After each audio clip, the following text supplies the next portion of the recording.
Hello दोस्तों, आप सभी का स्वागत है आपके अपने YouTube channel ITI with Veeru में। जैसा कि आप सभी को पता है कि हम ट्रांसफॉर्मर चैप्टर पढ़ा रहे थे। बीच में कई दिन से बिजी होने के कारण आपको अपडेट नहीं मिल पा रही थी, बट आप टेंशन मत लीजिएगा कि आपकी क्लासेज नहीं होगी। आपकी क्लासेज होंगी, निश्चित रूप से होंगी। और मैं आपको इलेक्ट्रिशियन थ्योरी किस तरीके से पढ़ते हैं और मैं किस तरीके से पढ़ाऊँगा आपको, ये चीज़ें बता दूँगा आपको एकदम क्लियर तरीके से।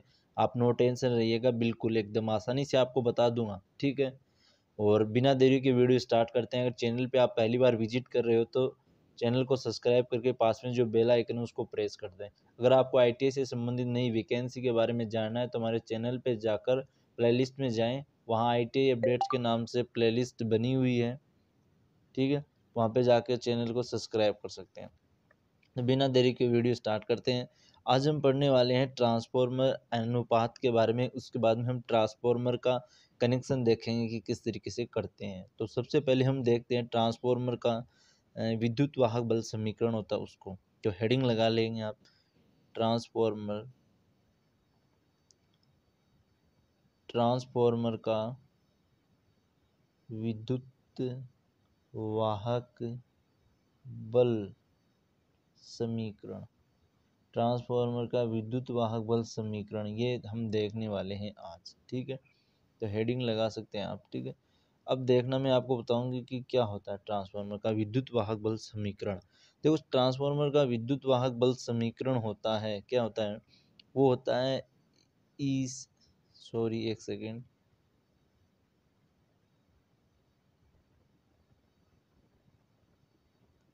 वो होता है ई समानुपाती। क्या होता है? ई समानुपाती होता है, ठीक है। ई समानुपाती होता है phi maximum frequency dot N. इसका अर्थ क्या है कि जो विद्युत वाहक बल है ई, वो किसके समानुपाती होता है? वो फ्लक्स के, फ्रीक्वेंसी, और एन क्या होता है यहाँ पे? लपेटों की संख्या होती है। तो आपको पूछ ले कि जो ट्रांसफॉर्मर का विद्युत, आपको एकदम से दिमाग में रखना, बाकी कोई चीज़ें नहीं ध्यान में रखनी है आपको, सिर्फ ये ध्यान में रखना है। आपको पूछ ले कि ट्रांसफॉर्मर के विद्युत वाहक बल का समीकरण क्या होता है, तो आपको क्या बताना होगा? वो समीकरण होता है ई समानुपाती फाई मैक्सिमम फिर फ्रीक्वेंसी गुणा एन, ठीक है, ठीक है। अब मैं बता दूं कि फाइव मैक्सिमम यहाँ पे क्यों आया। फाइव मैक्सिमम का अर्थ क्या है यहाँ पे फाइव मैक्सिमम का अर्थ है अधिकतम फ्लक्स। क्या है? अधिकतम फ्लक्स है। यहाँ पे अधिकतम फ्लक्स है। फाइव मैक्सिमम का अर्थ क्या है? अधिकतम फ्लक्स है फाइव मैक्सिमम, ठीक है। अब बात कर लूँ मैं एफ की यहाँ पे, तो एफ यहाँ क्या है? फ्रीक्वेंसी, ठीक है। फ्रीक्वेंसी है यहाँ पे, आवर्ती है। और एन की मैं बात कर लूँ तो एन यहाँ पे क्या है? लपेटों की संख्या, या टर्न जो है लपेटे की संख्या, या यहाँ पे जो वाइंडिंग के अंदर जो होते हैं, ठीक है, टर्न, उनकी संख्या होती है। अब इसे का समीकरण पूरी तरीके से किस तरीके से होता है वो मैं बता दूं। देखो आप, जैसे मैंने अभी आपको बताया था, वो समीकरण बताया था ई समानुपाती phi maximum into frequency into N, ठीक है। अब आप जब इस चिन्ह को हटाओगे, ठीक है, तो ये क्या क्या बन जाएगा? ई आर एम एस बराबर क्या बनेगा आपका? ये ई एवरेज इंटू फॉर्म फैक्टर, ठीक है, फॉर्म फैक्टर। अब ये देखो क्या होता है। मैं आपको घबराने की कोई ज़रूरत नहीं, मैं बताऊंगा आपको, सभी चीज़ें क्लियर कर दूंगा मैं अभी आपकी, ठीक है। अब ये ई आर एम एस, ई एवरेज क्या है बता दूं आपको। ई एवरेज क्या है? ये है जो औसत, क्या है? औसत विद्युत वाहक बल, ठीक है। औसत विद्युत वाहक बल, औसत विद्युत वाहक बल। और फॉर्म फैक्टर, ये चीज़ आप ध्यान में रखना। यहाँ से क्वेश्चन बनता है, बहुत बढ़िया क्वेश्चन बनता है। यहाँ से आपसे क्वेश्चन ये पूछा जाएगा कि एसी के लिए फॉर्म फैक्टर का मान कितना होता है? एसी प्रीफत होता है, उसके लिए फॉर्म फैक्टर का मान कितना होता है? तो एसी के लिए फॉर्म फैक्टर का मान होता है 1.11, ठीक है, ध्यान में रखने का। और आपसे पूछ ले कि डीसी के लिए कितना होता है फॉर्म फैक्टर का मान, तो डीसी के लिए फॉर्म फैक्टर का मान होता है एन। और गारंटी के साथ कहता हूँ, आपकी कंपटीशन एग्जाम में आएगा, ITI में चाहे आए नहीं, कंपटीशन एग्जाम में बहुत जरूरी आएगा। और मैं ये भी दावा करता हूँ कि आपको अगर किसी किताब में ये चीज़ मिल जाए ना, तो मेरे को बता देना और चैनल को अनसब्सक्राइब करके वीडियो को डिसलाइक करके चले जाना। ये चीज़ अगर आपको मिल जाए ना किसी भी जगह पे तो मेरे को बता देना आप, ठीक है। साथ ही आपको कुछ भी मैं बता रहा हूँ वो उस हिसाब से मिलेगा ही नहीं, आपको न ही ये चीज़ मिलेगी। देखो मैं बता रहा हूँ कि आपसे ये पूछेंगे, ठीक है, देखो ना अभी ये चीज़। तो अब ये क्या है, ये साइन वेव है और ये क्या पूछेंगे आपको कि इसमें चक्रों की संख्या कितनी होती है, चुंबकीय फ्लक्स होता है इसके अंदर।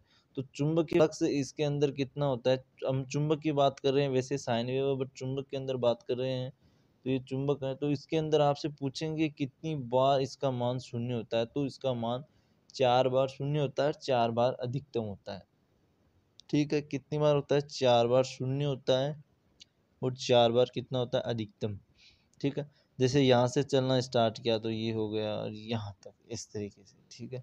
तो शून्य और अधिकतम के बारे में मैं बात कर लेता हूँ आपकी, ठीक है। तो देखना शून्य कहाँ पे हुआ, यहाँ पे शून्य होगा, यहाँ पे शून्य होगा, यहाँ पे अधिकतम होगा, यहाँ पे अधिकतम हो गया, ठीक है। तो मतलब कि अगर अधिकतम की बात करें, ठीक है, तो ये 4 बार, देखना मैंने आपको बता दिया कि 4 बार अधिकतम, 1 2 3 और 4, 4 बार अधिकतम होता है और 4 बार क्या होता है, न्यूनतम होता है इसका मान, ठीक है। अब आपको कुछ भी इतना ज़्यादा ध्यान में रखना है। सबसे इम्पोर्टेंट बात मैंने बताई थी, विद्युत वाहक बल समीकरण आपको ज़्यादातर यही ध्यान में रखना है, ई समानुपाती phi maximum into F into N, ठीक है। उसके बाद में आपसे और पूछेंगे, ये समीकरण आपको याद होना चाहिए। इसके बाद मैंने आपको बताया था कि एसी के लिए फॉर्म फैक्टर का मान कितना होता है, वो होता है 1.11, और डीसी के लिए फॉर्म फैक्टर का मान कितना होता है, वो होता है 1। बस आपको इतना ही याद रखना है। अब जब ये समीकरण सोल्व होता है, ठीक है, तो इसका मान कितना आता है वो मैं आपको बता देता हूँ। तो समीकरण सोल्व होने के बाद इसका मान आता है 4.445, 4.445 एफ इंटू एन, 5 मैक्सिमम होता है यहाँ पे, ठीक है। तो 4.445 एफ एन होता है, ठीक है। अगर हम बात कर ले कि प्राइमरी वाइंडिंग में, क्या बात कर ले हम प्राइमरी वाइंडिंग में विद्युत वाहक बल की गणना करें, तो ईपी क्यों लगाया है, पी का अर्थ होता है प्राइमरी वाइंडिंग में और ई का अर्थ है विद्युत वाहक बल। तो प्राइमरी वाइंडिंग में विद्युत वाहक बल की गणना करें तो किस प्रकार होगा, वो भी मैंने बताया था आपको, 4.445 maximum into F into N, ये बताया था। अगर आपसे पूछ ले कि सेकेंडरी वाइंडिंग में, ठीक है, विद्युत वाहक बल की गणना करें तो क्या होगा, तो भी ये सही होगा। अब देखो यहाँ पे मैंने एन ही लगाया था बट यहाँ पे मिस्टेक कर दी, क्या मिस्टेक कर दी कि यहाँ पर प्राइमरी वाइंडिंग है, तो मेरे को यहाँ पर भी जो लपेटों की संख्या है वो भी प्राइमरी वाइंडिंग की दिखानी पड़ेगी। इसी प्रकार सेकेंडरी वाइंडिंग का विद्युत वाहक बल क्या होगा, 4.445 maximum into F into N. अब यहाँ पे क्या होगा, एस, यानी सेकेंडरी वाइंडिंग में लपेटों की संख्या, ठीक है। अब देखो इसका अनुपात, अगर वो अभी मैंने जस्ट देखो मैं बता देता हूँ आपको। अनुपात का अर्थ क्या है कि इसके बट्टे में लगा दूं मैं, क्या है? अनुपात का अर्थ है कि इसको बट्टे में रख दूं, इस संख्या को इसके। तो जैसे अब नीचे वाली संख्या को ऊपर रखूंगा मैं तो क्या हो जाएगा, ES बट्टे EP बराबर 4.445 maximum into F into NS बट्टे, जो ये संख्या है ये अब नीचे आ जाएगी, 4.445 maximum into F into N P, ये संख्या इसके नीचे आ जाएगी। तो ये आपका समीकरण बन के आ गया कि दोनों वाइंडिंग में अगर आपको क्या करना है, विद्युत वाहक बल की गणना करनी है, तो इस तरीके से इस समीकरण बन के आ जाता है, ठीक है। तो आपको यही ध्यान में रखना है। ये देखो पूरा कैलकुलेट करने के बाद में आपका समीकरण निकल के आ गया है यहाँ पर, ठीक है। इतना ख़त्म हो गया तो आपका ये ख़त्म हो जाता है। अब एक चीज़ आती है कि ES, अभी देखो मैं बता देता हूँ कि ES बट्टे EP बराबर NS बट्टे NP। तो इसका अर्थ क्या है कि सेकेंडरी वाइंडिंग के लपेटों की संख्या और प्राइमरी वाइंडिंग के लपेटों की संख्या का जो रेशियो है, मतलब कि जो अनुपात है, उसको क्या बोलते हैं, उसको बोलते हैं ट्रांसफॉर्मेशन रेशियो। ट्रांसफॉर्मेशन रेशियो, ठीक है, जिसको किसके द्वारा दर्शाते हैं, के द्वारा। तो आपसे क्वेश्चन ये पूछा जाएगा कि ट्रांसफॉर्मर रेशियो का समीकरण क्या होता है। तो ट्रांसफॉर्मर रेशियो का समीकरण क्या होता है, के बराबर सेकेंडरी वाइंडिंग में लपेटे हुए संख्या बट्टे प्राइमरी वाइंडिंग में लपेटे हुए संख्या। ठीक है, अब मैंने अभी आपको बताया था कि ये दोनों बराबर होते हैं किसके, सेकेंडरी वाइंडिंग के विद्युत वाहक बल के और प्राइमरी वाइंडिंग के विद्युत वाहक बल के बराबर होता है। ठीक है, बट अगर आपको पूछ ले धारा का मान पूछ ले इस वाइंडिंग में, तो वो उल्टा हो जाता है, वो हो जाता है प्राइमरी वाइंडिंग की धारा का मान बट्टे सेकेंडरी वाइंडिंग की धारा का मान। तो ये आपका कंप्लीट होता है। आशा करता हूँ कि आपको समझ में आया होगा। अगर नहीं समझ में आया तो एक बार दोबारा से देख लेना, आपको आसानी से समझ में आ जाएगा। ठीक है, इतनी चीज़ें आ गई। अब मैं बात करता हूँ, सीधे मुद्दे पे आते हैं हम। जो ट्रांसफॉर्मर का जो कनेक्शन करते हैं हम, कि कौन कौन से ट्रांसफॉर्मर का कनेक्शन किस प्रकार से होता है। तो ट्रांसफॉर्मर, अब हेडिंग है हमारा ट्रांसफॉर्मर का संयोजन, ट्रांसफॉर्मर का संयोजन किस प्रकार से होता है। ठीक है, ट्रांसफॉर्मर का संयोजन। अब देखो, ट्रांसफॉर्मर का संयोजन वो दो प्रकार से करते हैं। ठीक है, कितने प्रकार से करते हैं, दो प्रकार से होता है। ट्रांसफॉर्मर का संयोजन दो प्रकार से होता है। एक तो होता है स्टार स्टार संयोजन और एक होता है स्टार डेल्टा संयोजन। कौन सा होता है, पहला होता है स्टार स्टार स्टार संयोजन।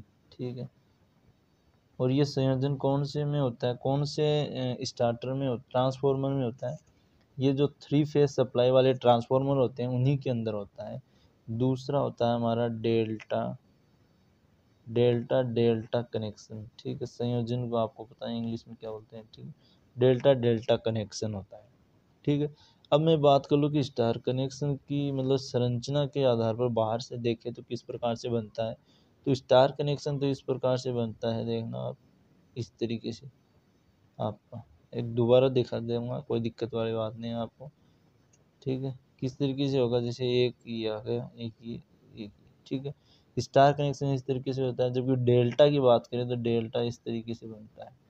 ठीक है, तो ये हो गया स्टार कनेक्शन, ये हो गया डेल्टा कनेक्शन। अब इसको परिपथ में किस तरीके से दर्शाते हैं वो भी चीज़ मैं आपको बता रहा हूँ। देखो, जैसे एक वाइंडिंग ये हो गई हमारी, देखो इस तरीके से आई, फिर एक ये इस तरीके से ये हो गया, फिर एक ये हो गया। ठीक है, तो यहाँ से इसके अंदर न्यूट्रल पॉइंट निकलता है यहाँ से, और यहाँ पर आपका हो गया रेड, येलो और ब्लू।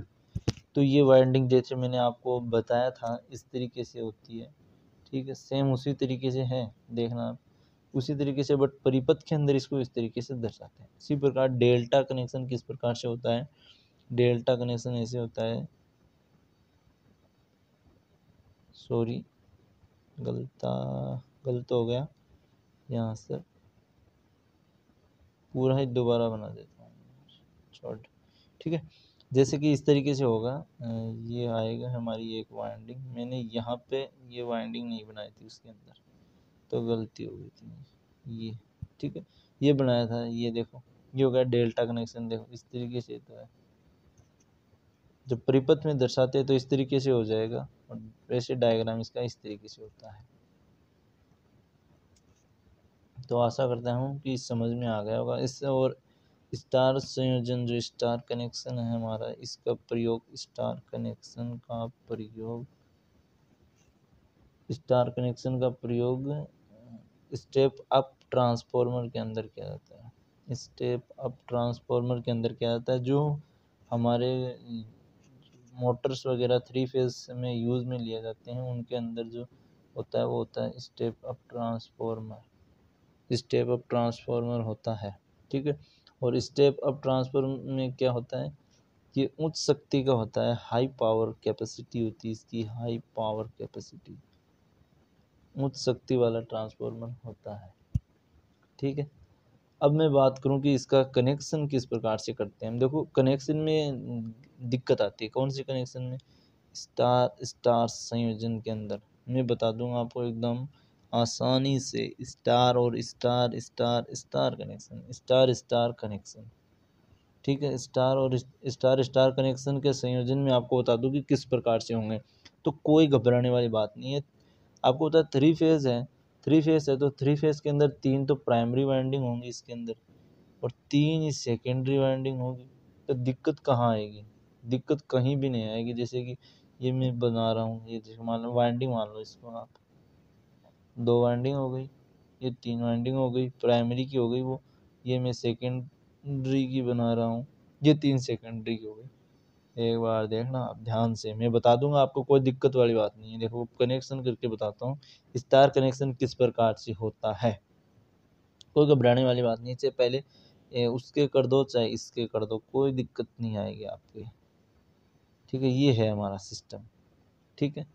तो इसकी कनेक्शन किस प्रकार से करने हैं वो बता दो। यहाँ जगह छोटी है तो मैं दोबारा बना के बता देता हूँ। जैसे ये हो गया एक, ये हो गई, ये प्राइमरी वाइंडिंग की 3 हो गई, और ये सेकेंडरी वाइंडिंग बना रहा हूँ मैं, ये हो गई सेकेंडरी वाइंडिंग। अब इसके कनेक्शन करने हैं मेरे को, ठीक है। कनेक्शन किस तरीके से करेंगे? कनेक्शन इसके अंदर बीच में मान लो चालक पदार्थ लगा हुआ है, कोई भी चीज़ मान लो इसके अंदर, ठीक है। इसको थोड़ा ऊपर खिसका देता हूँ मैं यहाँ तक, ठीक है। अब सेट है, मामला एकदम सेट है। अब बताता हूँ मैं कनेक्शन किस प्रकार से करना है। तो जो पहला वायर है उसको आप बाहर निकाल लो, पहले को देखो, सॉरी, यहाँ पे जैसे ये पहला वायर निकल गया, एक वायर यहाँ निकल गया, एक यहाँ निकल गया, 3 वायर निकल गए। इसी अब क्या करना आपको कि ये जो वायर हैं ये इनको जोड़ना है। देखो इसको जोड़ दिया मैंने, इसको जोड़ दिया मैंने, इनको जोड़ दिया, ठीक है। और अब यहाँ से एक कनेक्शन निकल गया। इसी प्रकार से क्या करना है कि यहाँ पे 3 टर्मिनल निकाल देंगे पहले वायर से, ये निकल गए। अब फिर इनको जोड़ देंगे, बस ये लो, आपका कनेक्शन हो गया। अब यहाँ पे आप अपने हिसाब से ये देखो कनेक्शन संयोजन कर सकते हो, और क्या नाम दे सकते हो इनको, RYB, कुछ भी आप नाम है इनका, RYB, यहाँ पे आप इनका कनेक्शन कर सकते हो। तो स्टार कनेक्शन मैंने आपको बता दिया कि क्या होता है, ठीक है। तो आशा करता हूँ आपको समझ में आया होगा, ठीक है। अगर समझ में आया है तो चैनल पे पहली बार है तो चैनल को भाई सब्सक्राइब ज़रूर कर देना, ठीक है। किसी कारण की वजह से आपको पता नहीं है कि कितनी प्रॉब्लम फेस करनी पड़ती है एक मतलब पढ़ाने वाले के लिए। आपको क्वालिटी नहीं, क्वालिटी देखते हो यार, क्वालिटी क्या देखते हो आप, कंटेंट देखो ना, ठीक है। जैसे आपको एक एग्जांपल से बताऊं कि तलवार है, उस तलवार की आप म्यान देखो ना यार, उसकी धार देखो ना, ठीक है। उसके बाहर का कवर क्या देख रहे हो, आपका कवर काम थोड़ी है, तलवार की जो धार है वो देखो ना, ठीक है। तो आप समझदार होंगे, तो आशा करता हूँ आपको समझ में आया होगा। तो चैनल को सब्सक्राइब कर दे, और पास में जो आपको बेल आइकन मिलेगा इस तरीके से उसको प्रेस कर दो, तो और नोटिफिकेशन ऑल कर देना। तो आपको जब कोई वीडियो डले तो तुरंत उसका आपके पास में अपडेट पहुंच जाए। तो कल मैं बेहतर से बेहतर तरीके से मतलब कि आपको वीडियो प्रोवाइड कराने की कोशिश करूँगा। मेरे को पता है आज वाला वीडियो आपको कम समझ में आएगा, क्योंकि ये थोड़ा डिफ़िकल्ट है, और IITA वाले बच्चे हैं वो 10th पास करते हैं, इसलिए उनको ये थोड़ा पोर्शन है वो गणित मैथ के हिसाब से आ गया था, इसलिए समझ में कम आएगा। तो आप एक बार फिर से देखें तो आपको आसानी से समझ में आ जाएगा। 2 बार देखें प्लीज़, आपसे रिक्वेस्ट है, 2 बार देखेंगे तो आपको कोई डाउट ही नहीं रहेगा। अगर कोई डाउट है तो कमेंट बॉक्स में कमेंट कीजिएगा, मैं आपको सॉल्व ज़रूर करूँगा, ठीक है। और मैं आपको दिन ब दिन, डे बाय डे मैं आपको बेहतर से बेहतर पढ़ाने की कोशिश करूँगा। और शायद कल हमारा चैप्टर पूरा हो जाएगा, उसके बाद में आपको मैं इस चैप्टर के पूरे चैप्टर के एक साथ क्वेश्चन करवाने वाला हूँ, फिर आप उनके जवाब देना। न्यूमेरिकल में नहीं करवाऊँगा, क्योंकि पहले आपको थ्योरी वाला पोर्शन पूरा करना है, उसके बाद ही न्यूमेरिकल कराऊँगा, ठीक है। जय हिंद, जय भारत।